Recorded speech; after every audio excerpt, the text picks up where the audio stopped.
There are fewer migrants coming to Europe than there have been actually over the last 5 years, probably down to the pandemic to a large degree. But you've still got large concerns about how migrants are treated when they come into the EU.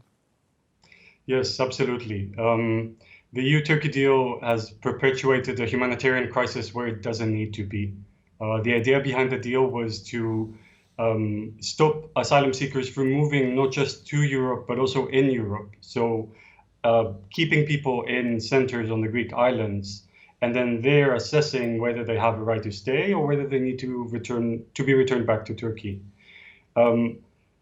Because of this, there was a result of this was a combination of policies and laws that confined refugees into unfit camps, where there wasn't enough services to help them, where there wasn't enough services to assess their asylum applications. The result is that over the 5 years, we've seen overcrowding on the Greek islands and people living in truly terrible conditions. The EU is also talking about potentially, I'm sure you're aware of this, that in order to crack down on things further, they may well put visa restrictions on upwards of 35, 39 countries if they don't accept the return of rejected refugees, if you want. What do you feel about that? Is that going too far?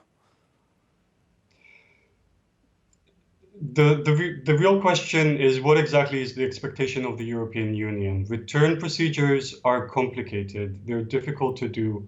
There are a lot of reasons why things might not work. This is in fact what we saw on the Greek islands, where despite reaching the agreement with Turkey, only a few thousands of refugees were returned to Turkey. In fact, most of the people that are on the Greek islands are coming from war-torn countries and have the right to stay in the EU.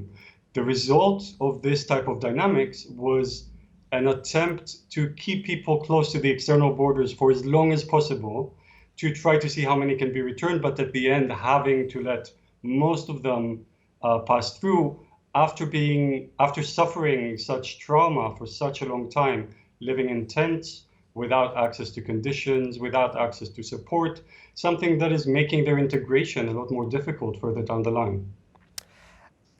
In saying that, just specifically on this point of returning refugees and the visa restrictions, in many regards, there's a thought process out there that actually people who are fleeing from war-torn countries, it is better if they're looked after within neighbouring countries or their nearest safe haven, because most refugees, when things get a lot better, want to return home, and it's probably better that they're closer to home.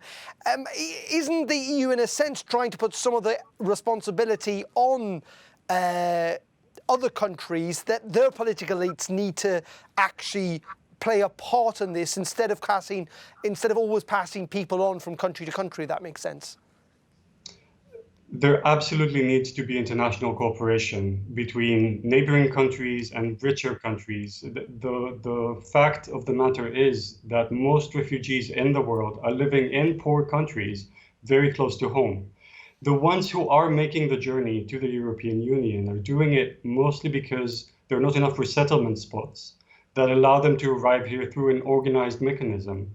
These people, if they have a right to stay in the European Union, if they are refugees, there's no reason to send them back anywhere else. That is only increasing their difficulties and making their lives a lot more complicated than they should be.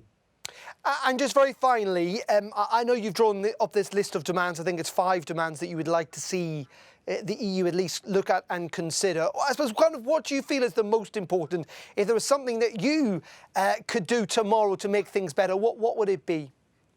The most important thing, we would say, is to make sure that refugees are not detained. Their freedom of movement is not restricted solely for the fact that they're refugees. The camps on the Greek islands have been overcrowded. People have been sleeping in tents without heating throughout the winter for the sole fact that they're not allowed to move anywhere else. I think we've all suffered through restrictions of movement, and we all know what it feels not to be able to go somewhere, to meet people, to build our lives again over the past year. This is not an experience that any refugee should have to go through. Great. Thank you very much for that. Really appreciate it.